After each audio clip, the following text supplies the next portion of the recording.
Amen. Bonjour bien-aimés, bonjour à tout le monde. J'espère que vous allez tous bien et que par la grâce de Dieu, chacun se porte à merveille. Sans plus tarder, nous allons continuer en fait notre étude dans le livre de Apocalypse.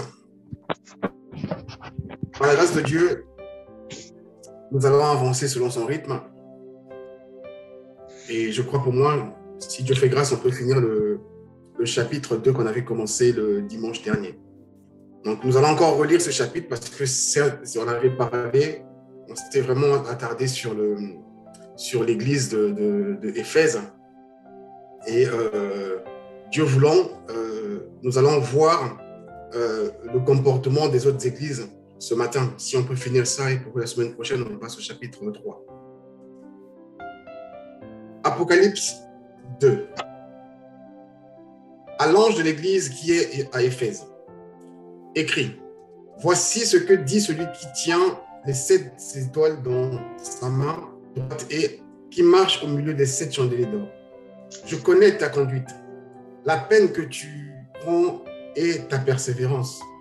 Je sais que tu ne peux pas supporter les méchants. Tu as mis à l'épreuve ceux qui se prétendaient apôtres et qui ne le sont pas, et tu as décelé qu'ils mentaient. Tu as de la persévérance. Tu as souffert à cause de moi et tu ne t'es pas lassé. J'ai cependant un reproche à te faire. Tu as abandonné l'amour que tu avais au début. Allons, rappelle-toi d'où tu es tombé, change et reviens à ta conduite première. Sinon, je reviendrai à toi et je déplacerai ton chandelier si tu ne changes pas. Voici pourtant une chose que tu as en ta faveur. Tu détestes les œuvres des Nicolaïtes, tout comme moi. Celui qui a des oreilles écoute ce que l'Esprit dit aux églises.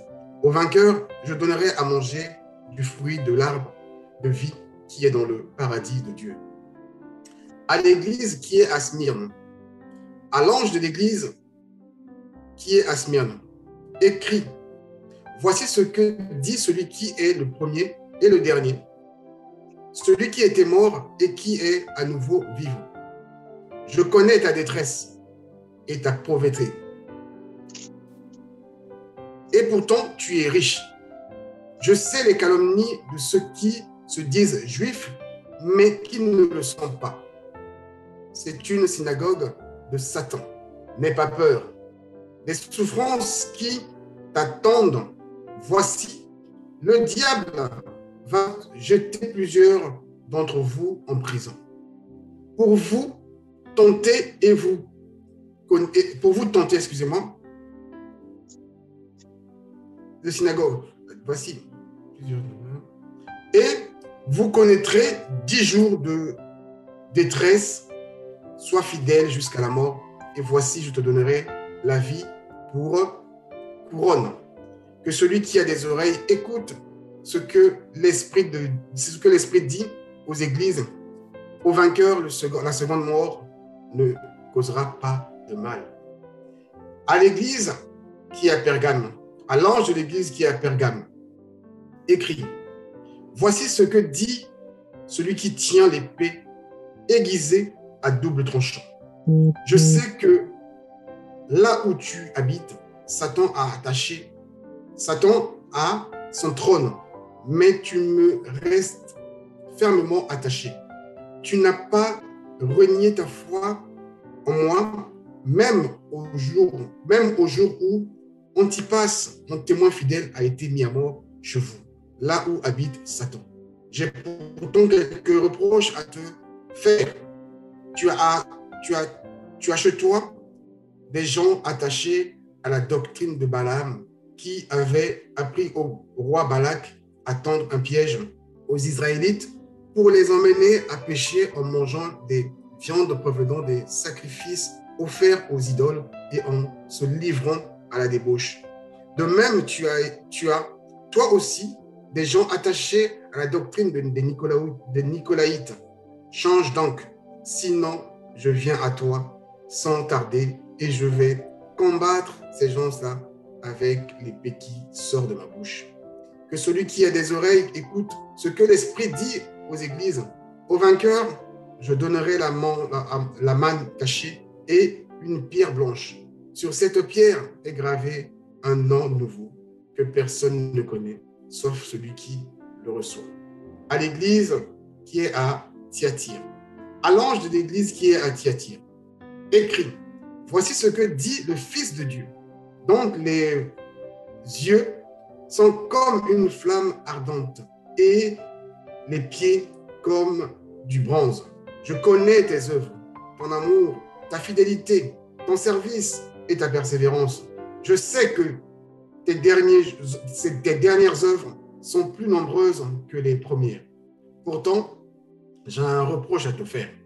Tu laisses cette femme, cette Jézabel qui se dit prophétesse, égarer mes serviteurs en leur enseignant à participer au culte des idoles, en se livrant à la débauche et en mangeant des viandes des sacrifices.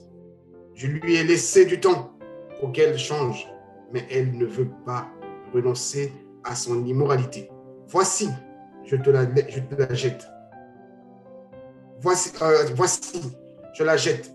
Elle et ses compagnons de débauche sur un lit de grande détresse, à moins qu'il change en renonçant à agir selon son enseignement. Je livrerai ses disciples à la mort. Ainsi, toutes les églises reconnaîtront que je suis celui qui sonde les pensées et les désirs secrets. Je rétribuerai chacun de vous selon ses actes. Quant à vous, les autres membres de l'Église qui est à Thyatire, vous qui ne suivez pas cet enseignement et qui n'avez pas voulu connaître ce qu'il appelle les profondeurs de Satan, je vous le déclare, je ne vous impose pas d'autre fardeau, mais tenez fermement ce que vous avez jusqu'à ce que je revienne. Au vainqueur, à celui qui continue à agir jusqu'à la fin selon mon enseignement, je donnerai autorité sur tous les peuples.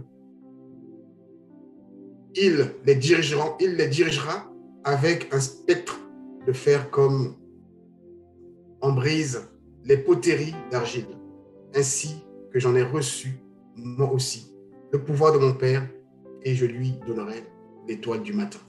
Que celui qui a des oreilles écoute ce que l'Esprit dit aux églises. Excusez-moi. Bien-aimés, nous allons poursuivre notre étude sur ce livre d'Apocalypse qui n'est autre que le livre de la Révélation. Lorsqu'on a commencé, on a défini ce que veut dire en fait révélation. Parce que ce livre, au commencement, la Bible dit, en fait, au commencement de ce chapitre, la Bible dit révélation de Jésus-Christ. Révélation de Jésus-Christ. La Bible dit, cette révélation, Dieu l'a confiée à Jésus-Christ. Donc c'est pour lui. Et Jésus-Christ, à son tour, il donne cela aux anges, à un ange qui vient nous donner en fait la lumière, l'éclairage sur ce que nous sommes en train de vivre. Et on avait assimilé un peu le livre de Daniel à l'Apocalypse, que le livre de Daniel était un peu similaire à l'Apocalypse. Et lorsque Daniel a résolu de son cœur de pouvoir s'attacher au Seigneur, Dieu avait envoyé son ange en fait. Il avait envoyé son ange pour pouvoir éclaircir Daniel sur sa vie, sur ce qui devait arriver, sur plein de choses.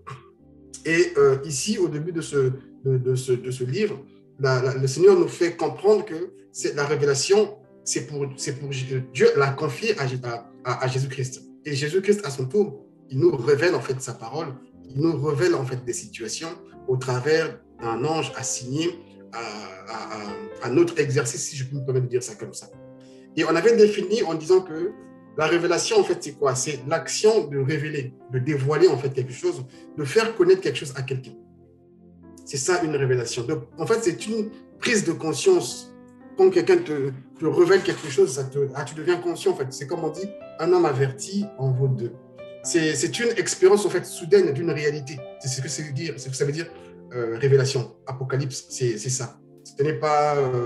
Et j'avais dit, en fait, c'est un préambule aussi du temps de la fin. On te fait comprendre quelque chose pour connaître les tenants et les aboutissants, de savoir aussi où tu vas, en fait. Et comme ça, on est plus conscient. On a lu le premier chapitre. Je crois que par la grâce de Dieu, chacun prend aussi le temps de pouvoir relire ces versets bibliques-là. Et là, je vais essayer, en fait, de concocter toutes les autres églises. Là, j'en ai une, deux, trois. Les trois églises, peut-être la semaine prochaine, on va par sa grâce, continuer avec d'autres églises. Donc ici, la semaine dernière, on était sur l'église d'Éphèse. Le Seigneur nous a parlé, il s'est présenté ici comme celui qui tient les 7 étoiles dans sa main droite et qui marche au milieu des 7 chandeliers d'or.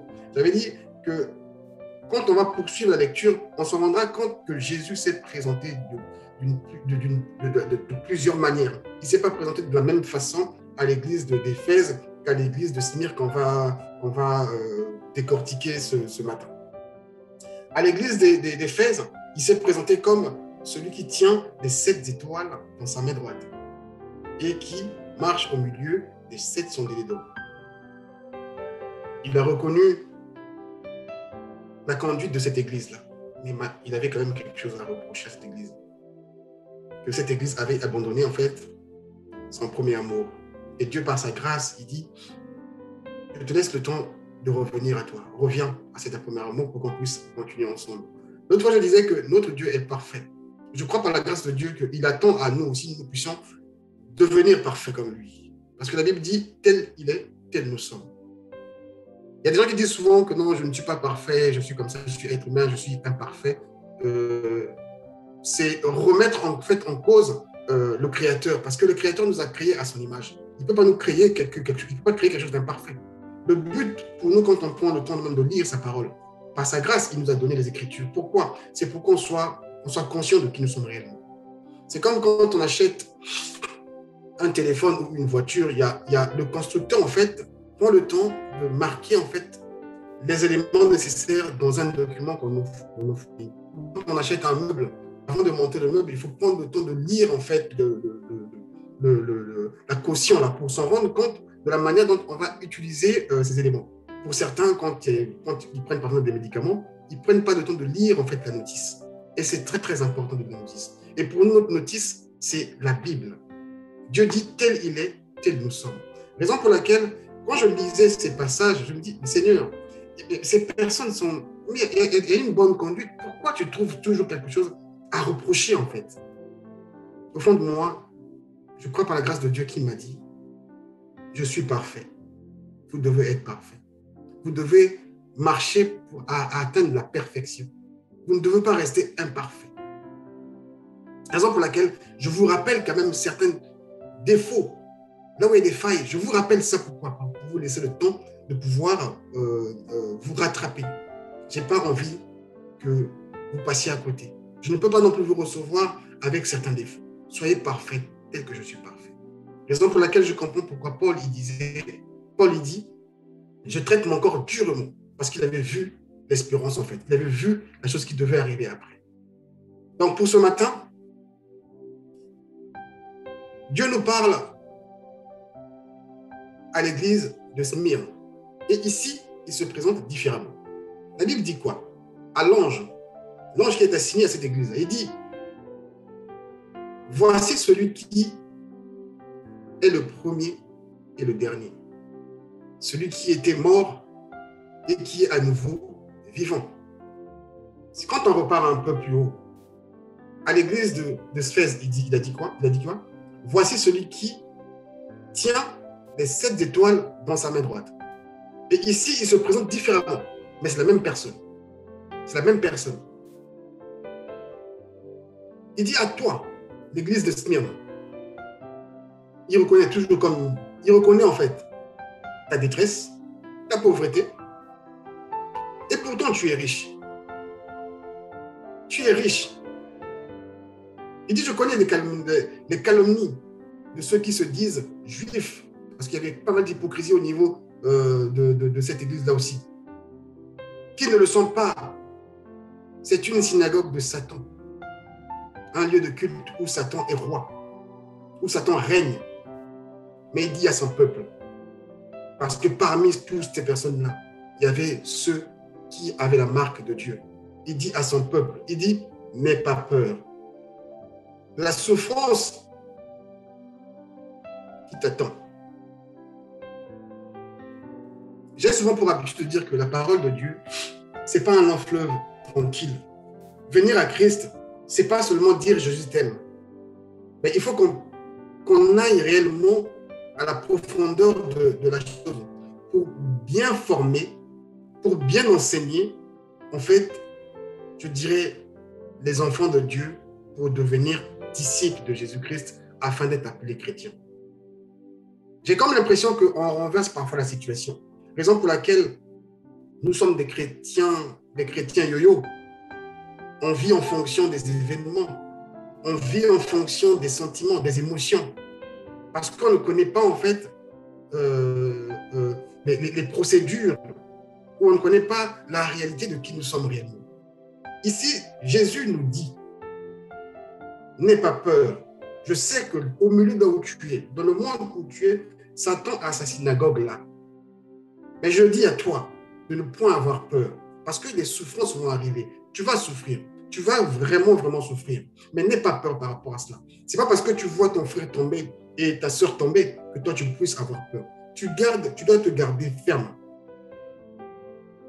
Il dit, voici, le diable va jeter plusieurs d'entre vous en prison pour vous tenter et vous connaîtrez, 10 jours de détresse.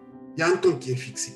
Pour nous, on ne sait pas encore. Et je dis, mais le temps est fixé. Si on rentre dans la profondeur de Dieu, si on rentre vraiment dans le spirituel, dans la sphère de Dieu, il nous dira, au travers de Jésus-Christ, que voilà, le temps que j'ai fixé est de 5 ans, est de 3 ans, est de 6 mois. N'aie pas peur par rapport à ça. Lorsqu'on voit comment est-ce que les situations qui se passent dans nos pays, pour la plupart d'Afrique, quand un homme est au pouvoir et s'il veut m'attaquer sa population, qu'est-ce qu'il fait? Il commence par éliminer ses amis les plus proches, les plus forts. Et quand des gens ont fait tomber un plus fort, toi le plus fort, tu diras quoi? Ah mais non, tu auras peur. C'est pour te quoi? C'est pour te pousser en fait à succomber, c'est pour te pousser en fait à agir selon sa volonté. Mais ici, Dieu nous demande, il nous demande par sa grâce de ne point avoir peur des souffrances qui vont arriver. Même s'ils décident aujourd'hui ou demain, comme on a entendu, ils vont peut-être déconfiner, même s'ils disent, on va encore vous reconfiner, je dirais, gloire soit rendue à Dieu, parce que qu'ils confinent, qu'ils reconfinent, qu'ils se déconfinent, je ne suis pas en fait là. Je vis dans ce monde, mais je ne suis pas du tout de ce monde. Qu'importe la situation qui va arriver, le Père, par le Fils, il m'a fait grâce de pouvoir savoir que ma vie étant qu'enfant de Dieu n'est pas seulement une vie de jour. On peut me tourmenter, mais moi je vois au-delà des choses que les hommes ne voient pas. Raison pour laquelle Jésus avertissait en fait à ces églises. Ces églises-là aujourd'hui, je peux dire, c'est toi et moi. C'est toi et moi. Parce qu'au final, il dit aux vainqueurs. Il dit aux vainqueurs. Il parle aux églises au pluriel. Après, il dit aux vainqueurs au singulier. Nous sommes l'église de Dieu. Nous sommes l'église de Dieu. Et le Seigneur, par sa grâce, il nous dit de ne point avoir peur des souffrances qui nous attendent. Il ne s'est pas arrêté là. Il dit, voici, le diable va jeter plusieurs. Oui, je l'autorise à ce qu'il le fasse parce que tout le monde, peut-être, il y a ceux qui n'ont pas la foi en ma parole.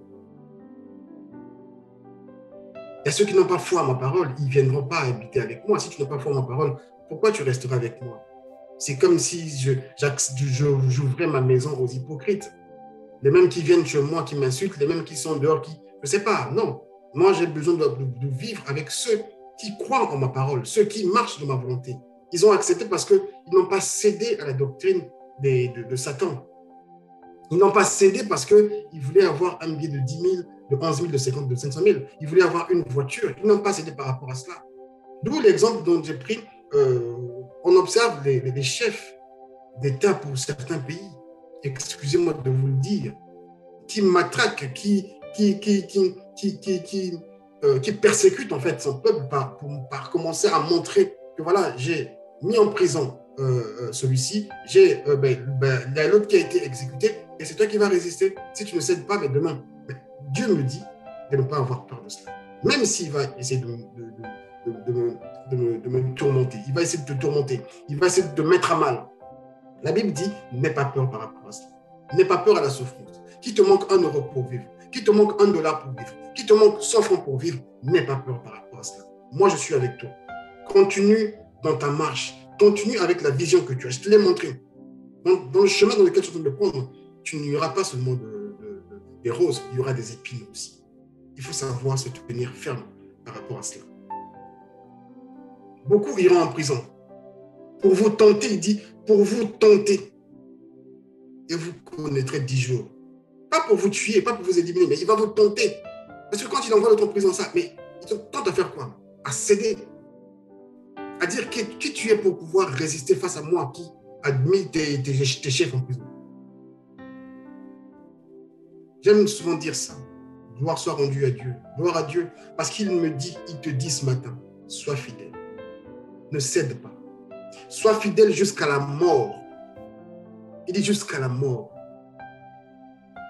Paul dit, la mort met un gain.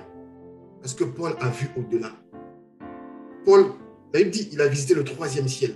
Paul a vu le bonheur qu'il attendait. Il dit, Seigneur, j'ai envie de rester ici. Dieu dit, non, ce n'est pas encore le moment, on repart. J'ai entendu, je ne sais pas pour vous, je ne sais pas si c'est vrai, certains témoignages de certaines personnes qui ont visité en fait le paradis, que ces personnes, ils étaient mortes. Après, ils étaient mortes, ils se sont retrouvés au paradis. Tellement que c'était magnifique, et ces personnes ne voulaient plus revenir. Et quand Dieu dit, non, reviens en fait à la vie, reviens là où tu es, ces personnes nous relatent parfois des histoires, on entend ici, là, au niveau des réseaux, il y a des personnes qui donnent leur témoignage. Après, je pense que c'est vrai. Je pense que c'est vrai. Parce qu'avoir la gloire à venir, avoir l'espérance que Jésus nous a promis en disant, je pars auprès du Père, vous préparez une place. Je ne pense pas que c'est une place médiocre. Je ne pense pas que c'est une place qui n'a pas de valeur. Je ne pense pas que c'est une place qui ressemble à nos peut-être belles maisons que nous voyons ici. Je crois que c'est des maisons qui sont au-delà de la beauté qu'on ne connaît pas. Raison pour laquelle il dit, sois fidèle. Ce n'est pas la mort physique qui va t'arrêter. Il dit, jusqu'à la mort, tu peux aller. Il dit, je te donnerai la vie pour couronne. Je te donne ça pour couronne. Que celui qui a des oreilles écoute ce que dit l'Esprit.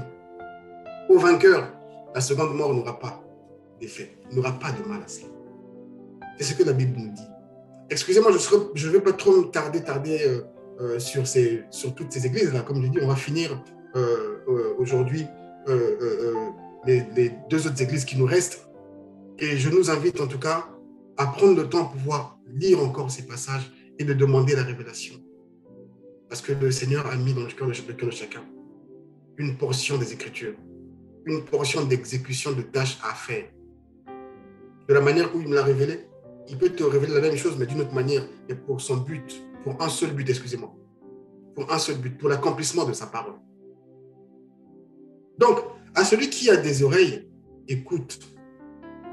Écoute quoi? Ce que l'Esprit dit aux églises. Aux églises. Au vainqueur, la seconde mort ne causera pas de mal. Nous sommes sur une course où le top a été déjà sonné. Nous qui nous disons chrétiens, nous sommes sur cette course-là. Nous faisons des choses, nous les faisons certainement bien, mais le Seigneur nous attend à la perfection.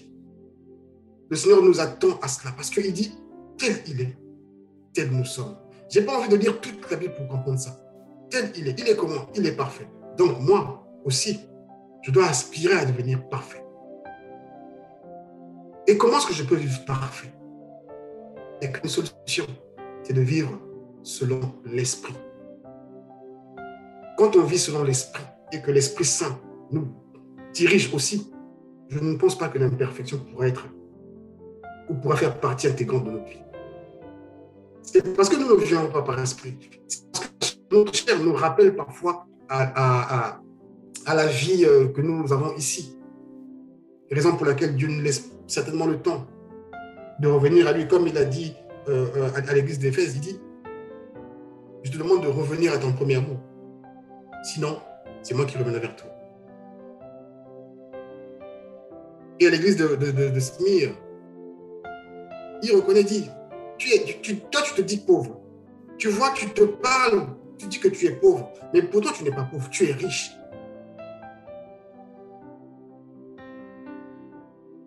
C'est à cause de quoi? Parce que autour de toi, au milieu de toi, il y a une synagogue de Satan qui est là. Mais n'aie pas peur par rapport à cela. N'aie pas peur à ce qu'il est en train de faire. N'aie pas peur à la violence qu'il va faire pour mettre autour de toi. Ce que je te demande, c'est de garder ta fidélité. Ce que je te demande, c'est de garder ton cœur ferme à ma parole. Si tu réussis, la couronne de vie te sera attribuée. Si tu réussis, la seconde mort n'aura pas d'effet sur ta personne. C'est pour nous dire, bien-aimés.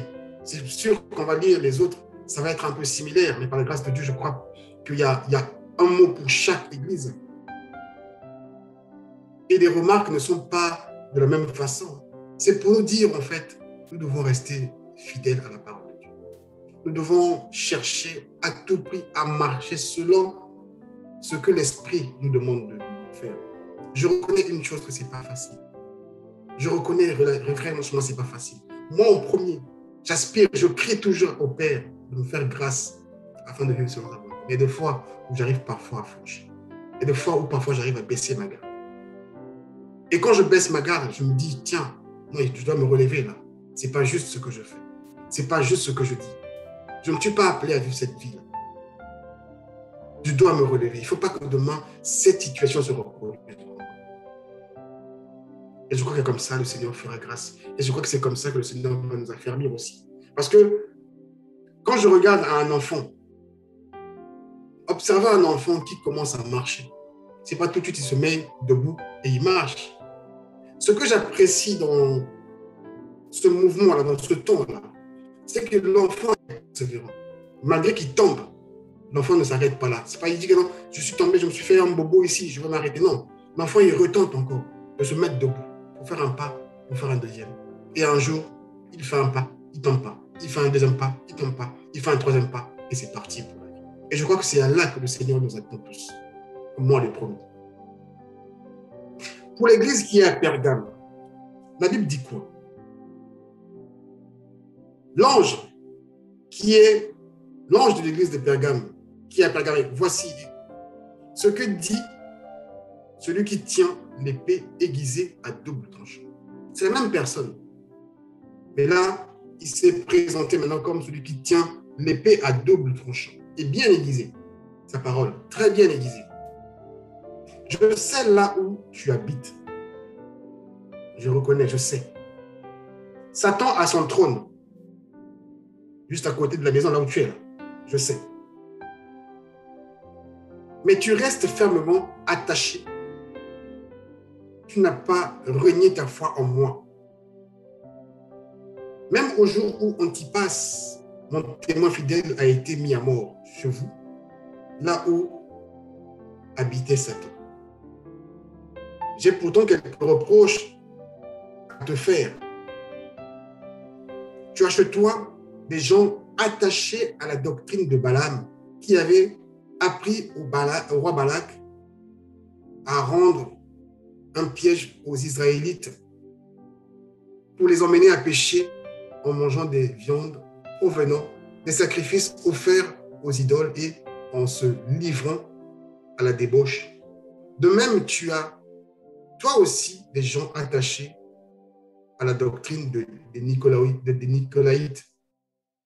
Change donc, sinon je viens à toi sans tarder et je vais combattre ces gens-là avec l'épée qui sort de ma bouche. Que celui qui a des oreilles écoute ce que l'Esprit dit aux églises. Au vainqueur, je donnerai la manne cachée et une pierre blanche. Sur cette pierre est gravé un nom que personne ne connaît, sauf celui qui le reçoit. Je crois par la grâce de Dieu que ce matin, moi et vous, nous allons recevoir un nom nouveau. Je crois par la grâce de Dieu, comme la Bible dit, il n'y a que toi qui sauras qu'est-ce qui est écrit sur ce nom-là. Et moi, je saurai sur ce qui est écrit ce nom pour moi. Il a dit, il me donnera ça, mais à condition, je dois changer. À l'église de Pergame, il sait, Dieu reconnaît que là où tu es, Satan a son trône. Ce n'est pas pour rien que Jésus avait fait cette prière-là en disant au Père de ne pas nous ôter du monde. On dit souvent que le monde est à part. Le monde là appartient à Satan. Mais Jésus il dit, il ne faut pas les ôter du monde. Parce qu'ils ont une mission à atteindre. Ils ont un but en fait à réaliser. Moi j'ai prié pour eux. Je les ai affermis. Mais le monde là ne s'arrête pas à eux. Eux ici, à leur tour, ils doivent aller gagner notre peuple, notre population, dans notre sphère, dans leur famille. Raison pour laquelle la Bible reconnaît, Dieu reconnaît que là où nous sommes, je sais que là où tu es, là où tu habites, j'ai paraphrasé en disant à côté de la maison, là, Satan a son trône. Là. Ce qui est bon, nous restons fidèles à la grâce de Dieu. Nous restons fermement attachés à sa parole. Bien que le malin, il est là. Bien que les situations sont difficiles. Nous restons fermement attachés à cette parole. Nous n'avons pas renié à la foi, parce que nous croyons tous, et je crois par la grâce de Dieu, tous à la Philadelphie. Et ceux qui entendent cette parole ne renient pas la foi en Jésus-Christ. Mais il dit, j'ai pourtant une reproche à te faire. Tu as chez toi, nous avons chez nous, dans nos maisons, avec nos époux, avec nos épouses, des gens qui sont attachés à la doctrine de Balaam, qui avait appris en fait. C'est quoi la doctrine de Balaam? La doctrine de Balaam en fait consistait à fusionner le peuple de Dieu avec un peuple voisin en fait, on va dire, aux pratiques immorales. C'est ça la doctrine. Et à les pousser en fait à adorer les idoles. Or, on ne peut pas représenter Dieu d'une quelconque façon que ce soit. Mais autour de toi, il y a des personnes qui sont là, attachées à cette doctrine.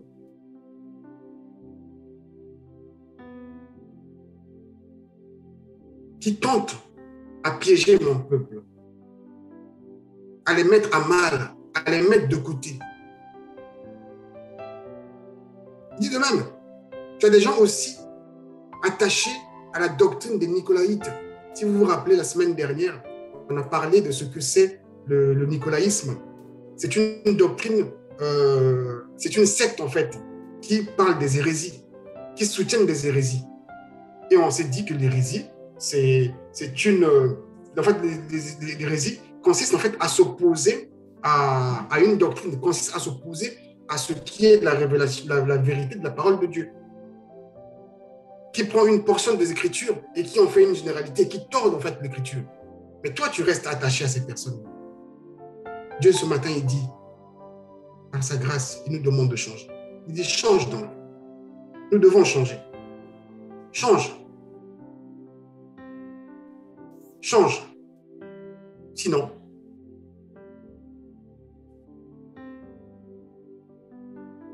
il dit, change donc. Sinon, je viens à toi.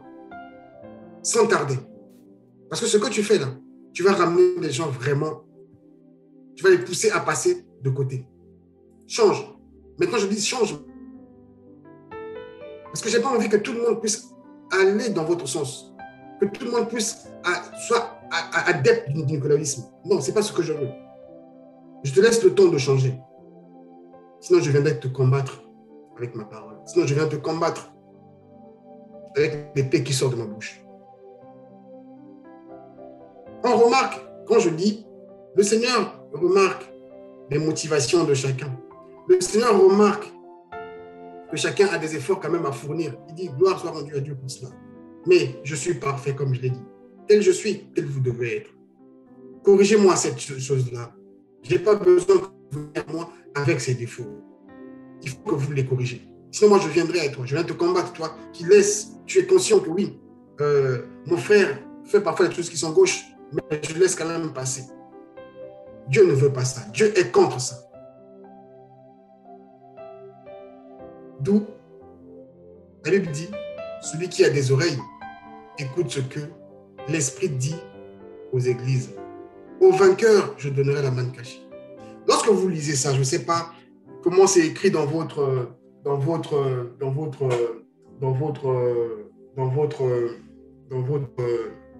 version.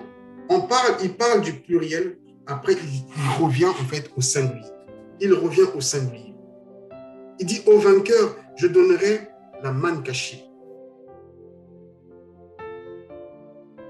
Et une pierre blanche, sur cette pierre est gravé un nom nouveau.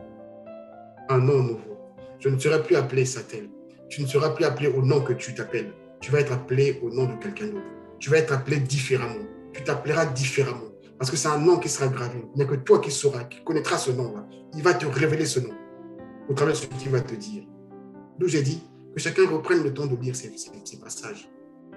Dieu a un message pour chacun de nous. Dieu a un message pour toi ce matin. Il dit qu'il va inscrire un nom nouveau sur une pierre qu'il va te confier. Et ce nom-là, il n'y a que toi qui le sauras. Quand on rentrera dans son lieu, il te dira de quoi est-ce qu'il s'agit. À l'église de Thyatire,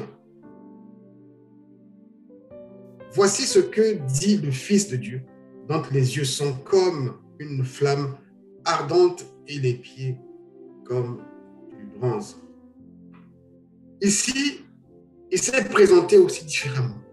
La même personne, il se révèle sous plusieurs façons. Je connais tes œuvres, ton amour, ta fidélité, ton service et ta persévérance. Ça, je sais. Je sais que tes dernières œuvres sont plus grandes que les premières. Si on se considère à la façon d'homme, on va dire, mais c'est suffisant. Qu'est-ce que tu me demandes de plus? C'est suffisant, je peux m'arrêter là. Pourquoi tu me demandes encore de faire autre chose que ça? Et pour autant, j'ai un reproche à te faire. Et en lisant ces passages, je me rends compte que les reproches que le Seigneur nous révèle ici, ce sont des choses qui sont subtiles parfois, parce qu'on prend déjà l'habitude d'eux. Et des fois, on baisse un peu la garde à certaines choses. Il dit pourtant, j'ai un reproche à te faire. Tu laisses cette femme, cette Jézabel, cette qui se dit prophétesse, égarer mes serviteurs. J'ai dit, on laisse toujours parfois une garde. On se croit super spirituel. Des fois, on se dit, mais moi, je prêche la parole de Dieu. L'autre fois, pendant la réunion, je vous ai même dit, frères, sœurs, si vous me voyez dans une quelconque faute, n'hésitez pas à reprocher mon faute. Je ne me considère pas au-dessus de qui que ce soit. C'est sa grâce pour ce matin, si j'arrive à dire certains mots sur cette parole. Ce n'est pas parce que je sais lire, ça n'a rien à voir. Ce n'est pas parce que je peux dire un mot, ça n'a rien à voir. Je ne me considère même pas supérieur. Je me dis, c'est sa grâce. Si ce matin, j'arrive à dire un mot au travers de ce qui est écrit dans la Bible, ça ne revient pas de moi, ça ne révèle pas de ma personne. Mais étant être humain, je suis parfois sujet à aller de gauche, à aller de droite. Mais nous sommes frères. Vous êtes mes sœurs. Moi, je suis votre frère. Si je remarque quelconque déviation, je n'hésiterai pas de le dire. C'est ça l'amour. C'est ce que l'amour de Dieu est démontré ici. Il dit, je reconnais. Il dit ici, il dit, je sais que tes dernières œuvres sont plus grandes que les dernières sont plus grandes que les précédentes. Donc, il y a une évolution. Oui, je sais qu'il y a ça, mais cette évolution-là te laisse parfois un peu laxiste à certains niveaux. La personne que tu as mis à côté de toi, ce n'est pas celle que tu crois. Laisse-moi te dire une certaine vérité. Mais je te laisse le temps de pouvoir arranger ça. Il dit ici quoi? Il dit, je lui ai laissé le temps. Il dit, la Bible dit, je lui ai laissé le temps à cette Jézabel. J'ai laissé le temps à elle et ses compagnons de vouloir de changer. Il dit, je lui ai laissé du temps pour qu'elle change, mais elle ne veut pas renoncer à son immoralité. Si ce n'est pas l'amour, c'est quoi? Je ne te retranche pas tout de suite. J'ai vu que tu as fait une faute, d'accord. Oh, je reconnais quand même que tu as de l'amour envers moi. Je reconnais quand même que tu as ceci. Mais je ne veux pas qu'on puisse continuer avec cette allure-là. Je ne veux pas qu'on puisse continuer avec ce petit truc qui détruira notre relation demain. Moi, je suis parfait. Je veux que tu deviennes parfait quand même. Lui, j'ai dit, mais l'amour de Dieu, c'est ça. C'est le fait de nous voir dans des quelconques fautes, mais c'est de nous ramener à une raison. Et quand il nous ramène à la raison, il nous demande à nous de pouvoir apporter des changements par rapport à cela. C'est vrai que nous prions, nous demandons des choses à Dieu, mais Dieu nous les révèle. Seigneur, j'ai plus envie d'être un homme colérique, mais devant moi, il y a une situation de colère qui arrive. Une étape pour voir est-ce que j'arriverai moi après à dépasser cette situation ou je vais toujours demeurer cela à attendre, ah Dieu, j'attends ta main de grâce. Mais oui, mais je t'ai envoyé une situation contraire parfois, mais tu n'as pas su éviter. Tu dois savoir éviter en fait. Tu dois apprendre que non, tu as une capacité que j'ai mis en toi. Lorsque tu vois le mal, il faut dévier ça. Ne laisse pas que le mal arrive pour me redemander encore, Seigneur, je n'ai pas envie d'être un homme colérique. Je n'ai pas envie d'être un homme qui tombe. Je n'ai pas envie d'être une femme qui est colérique. Je n'ai pas envie d'être une femme qui tombe tout le temps face à une situation. Et je te fais comprendre ces choses-là au travers de la parole.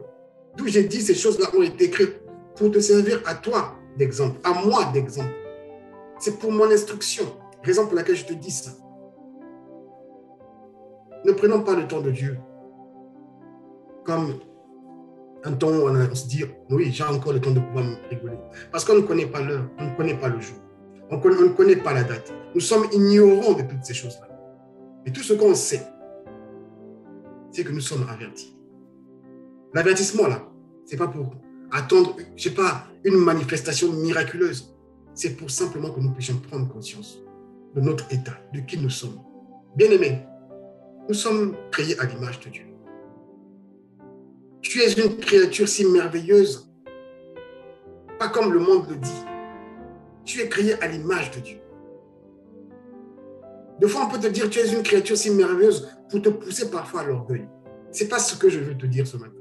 Ce n'est pas ce que Dieu veut te dire ce matin. Nous sommes tous des créatures si merveilleuses parce que nous sommes créés à l'image de ce Dieu-là. Il dit tel il est, tel nous sommes. Raison pour laquelle Jésus trouvait toujours un reproche à dire à chacune des églises. Parce qu'on est sujet parfois à flancher à gauche, à flancher à droite. Mais nous devons rester vigilants, nous devons rester fermes devant nous. Comme j'avais dit la dernière fois, moi en premier, on doit accepter les remarques. On doit accepter des remarques. Les remarques nous font grandir. Dans un premier temps, ça peut être sujet à énervement. Pourquoi on fait ça? Pourquoi on dit, mais donc, on ne reconnaît même pas ce que j'ai fait. Mais ici, Dieu qui est au-dessus de tous, il n'a pas reconnu les œuvres des églises là. Si, mais ce n'était pas suffisant. Il dit non, oui, je sais, mais il y a un point qui peut te faire passer à côté. J'ai envie que tu aies 20 sur 20, mais pas 19 sur 15 ou 19. Non, j'ai envie que tu aies 20 sur 20 parce que moi, je suis 20 sur 20.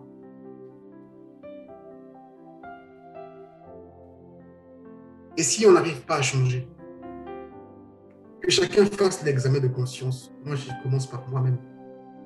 Sur les choses que le Seigneur me reproche, j'en ai plein. Raison pour laquelle peut-être il ne revient pas encore. Raison pour laquelle je ne suis pas encore mort. Je ne vis pas sur terre parce que 90 ans dans le monde ou 150 ans sur la terre ne représentent rien de l'éternité. Je peux vivre 150 ans sur la terre, mais ça ne représente rien, vraiment rien du tout sur l'éternité. C'est peut-être le temps que Dieu m'a alloué pour que je puisse changer en fait ma conduite. Le temps que Dieu m'a donné de dire que je veux que tu changes. Ne considère pas ta longévité sur terre comme étant une grâce véritable. C'est pour que tu changes, parce que ce qui t'attend après est meilleur que ce que tu vois ici. D'où la Bible nous demande de ne pas s'attacher au monde. C'est pour ça que notre Seigneur a été tenté lorsqu'il est allé au désert, lorsque l'Esprit l'a ramené au désert. L'Esprit l'a présenté quoi? Le monde. Il lui a dit quoi? Si tu peux te rabaisser là, si tu peux accepter ça, je te donnerai ça. Il dit non. Ce que tu me montres là n'a rien à comparer avec ce que moi j'ai vu. Au commencement, j'ai été là. tu n'as pas à me dire des choses, en fait. Je dis... Et le même là, il utilisait quoi? Le même Satan, le même diable. La parole de Dieu, il tordait juste la parole de Dieu. Il disait, il est écrit. Mais il ne savait pas, étant ignorant, parce qu'il croyait que. Le menteur ignore toujours que celui qui est en face de soi connaît la vérité. Le menteur prétend que non, voilà, moi je connais tout, je peux vous mentir. Le menteur, en fait, il ignore que non, pour lui, le niveau de ridicule n'existe plus. Nous devons nous attacher en fait à la parole de Dieu. Et nous devons nous questionner, matin, midi, soir, tous les jours de la vie, que Dieu nous donne le souffle de vie, à se dire, on doit atteindre la perfection, on doit arriver vers lui, on doit marcher avec lui. Par sa grâce et son amour, il nous donne encore un temps ce matin. Il nous donne encore le temps. Il nous laisse la possibilité de pouvoir quitter certains de nos désirs qui n'agréent pas à la parole de Dieu. Il dit, je sais tout ça. Je lui ai laissé du temps pour qu'elle change, mais elle ne veut pas changer, elle ne veut pas renoncer à son immoralité. Voici, je la jette, elle et ses compagnons. Je ne veux pas être compagnon de Jézabel. Je ne veux pas être compagnon de Balaam. Je ne veux même pas appartenir au groupe de Nicolaïtes.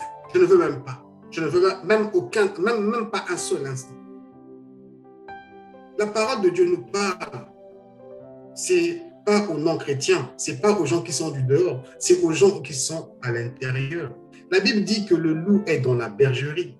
Le nicolaïsme s'est développé dans la bergerie. Balaam et Balak, c'est où? C'est dans la bergerie. Qu'est-ce qu'ils veulent? Ils veulent dévier les gens de ce qui est réellement la vie réelle. Parce qu'ils sont attachés au diable. J'ai pour habitude de dire, plus un arbre monte, plus il attrape le vent. Plus un arbre monte, il devient plus haut, plus il attrape le vent. C'est comme nous aussi. Plus on va se mettre à se consacrer à Dieu, plus les attaques, plus le diable dira non, j'ai pas envie de le lâcher. Le diable ne peut pas attaquer celui dans son groupe. Il va attaquer celui qui est dans son groupe. En fonction de quoi? En fonction de ta consécration, en fonction de ta vie avec le Seigneur. Donc, ne t'étonne pas si tu es souvent attaqué. C'est normal. C'est normal. La vie d'un chrétien sur terre, ce n'est pas une vie paisible. C'est une vie de combat. Le diable te séduit à avoir une fausse paix. Une fausse paix. Mais Jésus te dit la vérité. Je sais. Il va encore te jeter dans la prison. Je sais. Il va encore te bloquer tes finances, tu n'auras pas d'argent. Je sais tout ça. Mais ne t'attache pas à ça. Reste fidèle à moi. Fléchis tes genoux jour et nuit. Même s'il il retire ta vie ici terrestre, il n'y a pas de problème. Toi, reste fidèle jusqu'à la fin. Et tu verras ma gloire. Je te redonnerai la vie. Une couronne de vie sera autour de toi. Tu seras merveilleux et tu seras surpris de savoir que ce que tu vas avoir auprès de moi dépasse. Souvent, je suis étonné de voir, mais lui qui est le Créateur, qui est à côté du Créateur, lui qui est le Fils de Dieu, il n'a vécu que 33 ans sur la terre. Que 33 ans sur la terre. Pourquoi cherchons-nous à rester toujours longtemps? Pourquoi on ne cherche pas à se corriger pour gagner les cieux, pour être à côté de lui? Pourquoi? La Bible nous demande de changer. Acceptons des remarques, acceptons des reproches. Et pourtant ici, les églises là font du bien. Jésus reconnaît leur bien. Même à l'église de Thyatire, il dit, je reconnais tes œuvres, ton amour, ta fidélité, ton service et ta persévérance. C'est pas beaucoup. Si on doit se considérer, nous, à la façon de l'homme, à la façon charnelle. Demain, je ne te parlerai même plus. Comment tu peux vous reconnaître tout ça et tu as des choses à me reprocher? Parce qu'il y a toujours une subtilité quelque part. Il y a cette petite chose-là que tu ne vois pas, que je ne vois pas. Qui demain, quand je me retournerai, ça risque d'être trop tard. Et ça va commencer tout petit. C'est comme un virus. Regardez, un petit virus a bloqué le monde pendant, je vais dire, bientôt 2 ans. Un petit virus a stoppé les activités. Un petit virus a rendu les gens au chômage. Un petit virus que visiblement à l'œil nu, on ne peut pas voir. Un petit virus.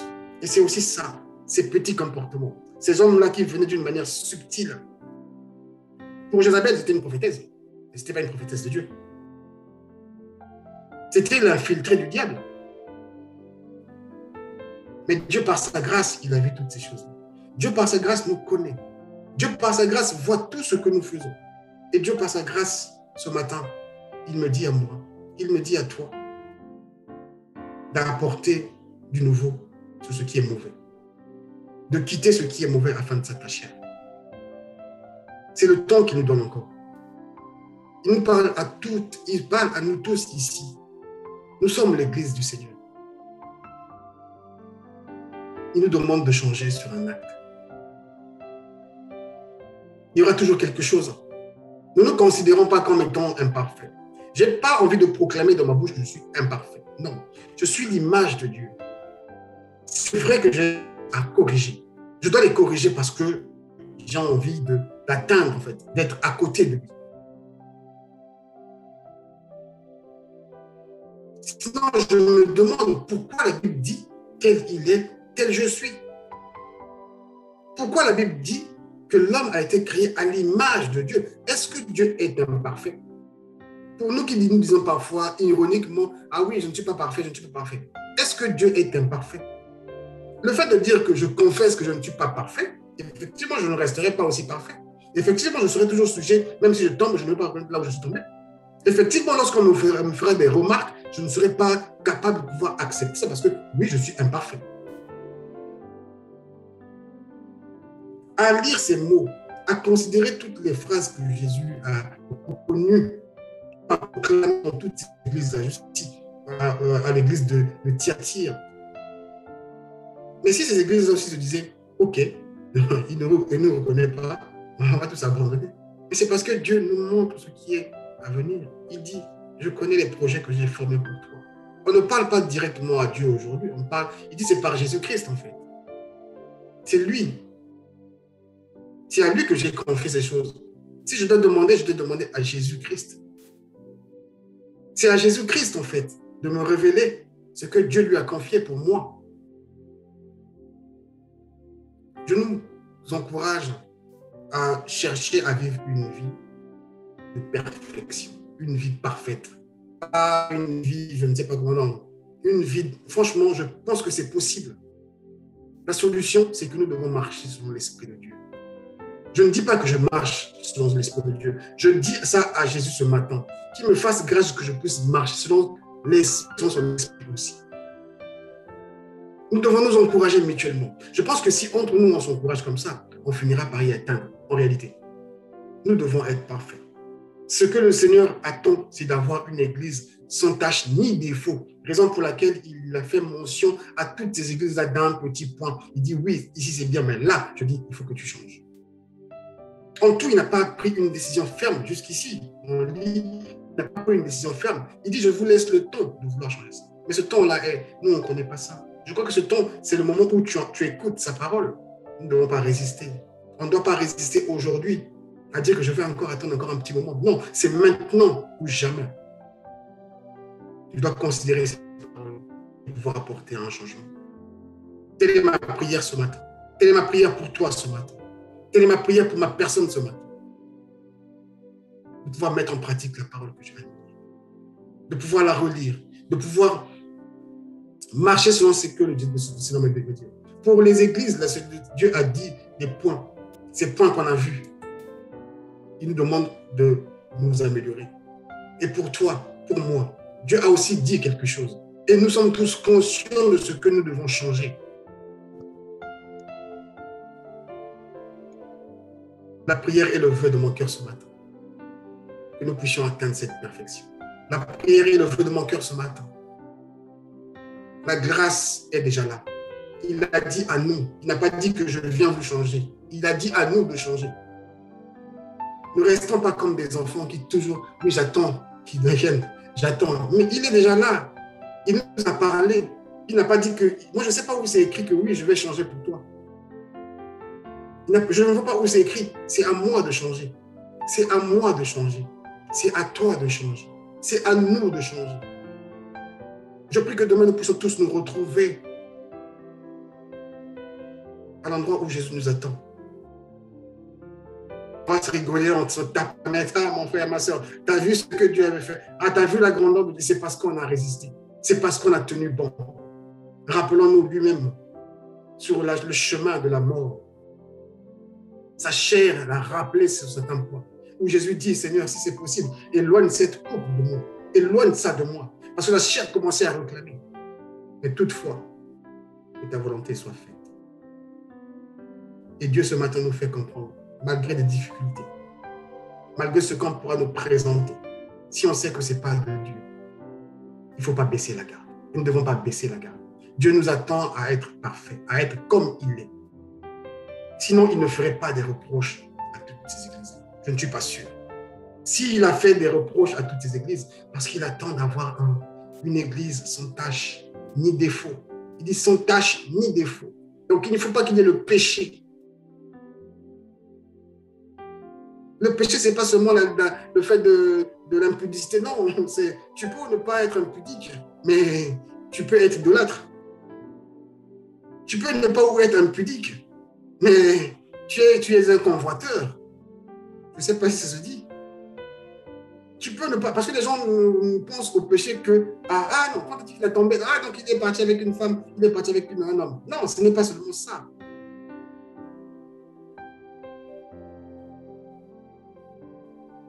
Nous avons un exemple qui est Jésus-Christ, qui est notre modèle par excellence. Il a vécu sur la terre sans péché. Donc, nous aussi, on peut vivre sans péché. C'est ce que Dieu m'a fait comprendre. C'est ce que Dieu me fait comprendre même à l'instant où je parle. Jésus-Christ a vécu sans péché sur la terre. Il dit, tel il est, tel nous sommes. Je ne sais pas pourquoi je répète ça. Tel il est, tel nous sommes. C'est ça l'évangile de Jésus-Christ. Ce n'est pas le mariage. Ce n'est pas le fait d'acheter une voiture, d'avoir beaucoup de maisons. Ce n'est pas ça. Si Dieu te fait grâce d'avoir ça, gloire soit rendue à Dieu. La question que je me suis toujours posée, mais toutes les personnes qui ne prient pas, mais qui ont cette tôle-là, diront quoi? L'autre qui ne prie pas, qui ne va même pas à l'église, qui ne reconnaît même pas ton Dieu, il a voiture là même, il a maison là même, il a même des immeubles, même dans plusieurs pays. Il en a. Et toi, quand tu as ça, un petit truc, tu dis, ah, voilà, je suis béni. Non, ce n'est pas ça. Ce n'est pas ça. Si tu veux avoir de l'argent, va travailler, tu auras de l'argent. Point barre.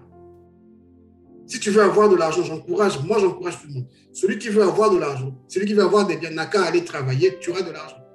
Multiplie un peu ce que Dieu a mis dans ta tête, là, tu auras de l'argent. Mais ne ramène pas la vie de Dieu dans ça. Dieu a dit, l'homme mangera à la sueur de son front. Donc si tu veux avoir, tu vas travailler. Mais la vie que le Seigneur nous appelle, c'est quoi? Ça peut être difficile. Ça peut être difficile. Est-ce que tu le sais? Je t'aime, mais je te dis, le chemin dans lequel tu es en train de marcher là, c'est difficile. Il faut que tu restes ferme. Il faut que tu puisses te rejoindre avec moi. Tu as vu là où je suis? Il y a une vidéo, je ne sais pas si vous avez vu ça, qui circulait là, qui a circulé pendant le Pâques. Les gens savent bien faire des choses. Où il y a des gens qui avaient chacun sa croix, qui avançaient au fur et à mesure. Et il y avait un jeune homme qui, pour lui, sa croix commençait à peser. Et il demandait à Dieu, Dieu, est-ce que tu peux me faire la grâce pendant que je puisse couper un peu, parce que ça pèse tellement. Dieu a dit, c'est comme tu vois. Vas-y, prends le coupe. Il a coupé. Après, il avance encore un peu. Ah non, ça coupe encore un tout petit. Je veux couper encore. Il a coupé. En avançant, devant lui, il y avait un énorme trou en fait, qui séparait l'endroit où ils étaient à l'endroit où il doit aller réellement à sa destinée. Et il arrive là, il voit les autres poser leur croix et passer en fait sur l'espace vide. Et lui, à son niveau, il arrive, il ne peut pas poser sa croix parce qu'il avait déjà retranché le morceau. Et quand je regardais la vidéo, là, Dieu me faisait comme voilà, c'est ta vie.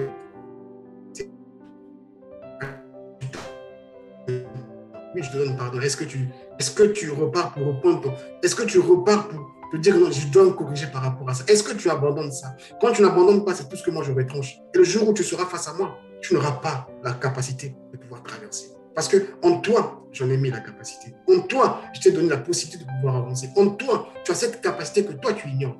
À cause de quoi? Tu veux t'attacher toujours au bien. Tu crois que ma vie ne rime qu'à bonheur. Bonheur, c'est rigoler. Non, tu vas rigoler. Tu vas rigoler. C'est là où j'avais fini par comprendre. On doit tous manifester de l'effort. Après l'effort, il y aura le réconfort. L'inverse, ce n'est pas possible. C'est d'abord l'effort pour qu'il y ait réconfort après. Ça, nous devons tous être armés de cette pensée. On doit tous être armés de cette pensée. Que même si c'est dur, il n'y a pas de problème. Mais je ne lâcherai pas prise. Même quand c'est difficile, c'est pas... Je sais que je sais. Celui qui m'attend, il m'attend avec cette lourdeur-là. Il sait à quel moment ça va s'arrêter. Il sait à quel moment il va me rétribuer. Il sait à quel moment il va me rétablir à mon état initial. Parce que je l'ai montré, mon amour, en faisant comme lui. Il a pris sa croix. Il m'a demandé à moi de prendre ma croix aussi. C'est ce que Dieu nous fait comprendre ce matin. Acceptons des remarques. Regardons chacun de nous. Moi, je dois me regarder à moi aussi. Je ne dis pas que je suis là pour vous donner une leçon, mais c'est juste ce que Dieu met dans mon cœur pour me dire. Dans ce qu'il a mis dans mon cœur, ça me concerne.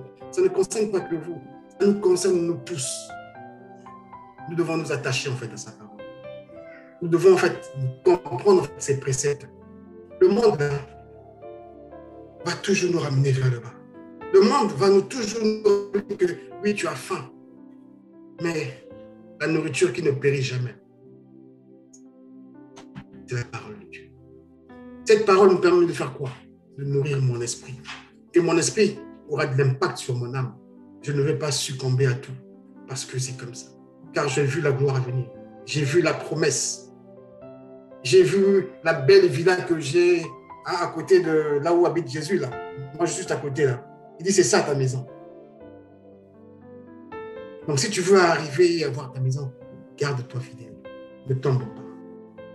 Fais attention, en fait. Même quand tu pries, fais gaffe. Tu dois être vigilant. Nous devons tous être vigilants. Nous devons tous être vigilants. Et l'autre fois, je disais, c'est important qu'on ait des nouvelles les uns des autres. À savoir comment est-ce que le frère il se porte, comment est-ce que la sœur se porte. À se conseiller mutuellement. Parce que moi qui vous parle, je ne suis pas du tout parfait. Je ne suis pas parfait là, à l'état où je suis là. Mais je sais que je dois être parfait. Parce que celui qui m'a créé est parfait. Il m'attend à être parfait. Si je reste à ma position, l'ignorance risquera de me gagner la place. Mais si le frère vient de me rappeler une parole de Dieu, mon frère, tu sais que la Bible dit ça. Oui, je l'ai lu, mais je ne l'avais pas compris comme ça. Mais au travers de ce que tu sors, j'ai entendu la voix de Dieu me parler. Ne restons pas fermés. Ne fermons pas nos bouches. Proclamons la parole de Dieu. Disons ce que Dieu a eu à dire dans ton cœur à quelqu'un. Ça va nous sauver. Et là, ici, chaque ange qui a été assigné pour les 4 églises que nous avons lues, chaque ange a eu à dire ce qu'il a reçu de Jésus-Christ pour cette église. Les bienfaits, les reproches et la solution. Tu as la responsabilité de changer cette position. Tu as la responsabilité de quitter ce péché. Tu as la responsabilité. Parce que tu as entendu ma voix. Parce que tu as écouté ce que j'ai à te dire. Parce que tu as lu. Et parce que tu sais que demain, tu dois avoir une place. Donc, ne demeure pas dans tes péchés. Ne demeure pas dans ton ignorance. Change. Quand tu vas changer, tu verras que le peuple qui est derrière toi va changer aussi. Quand tu vas changer, tu verras que ta famille aussi va changer. C'est aujourd'hui ou jamais. C'est maintenant ou jamais. Bien-aimés, voici ce que le Seigneur avait à cœur à nous dire ce matin.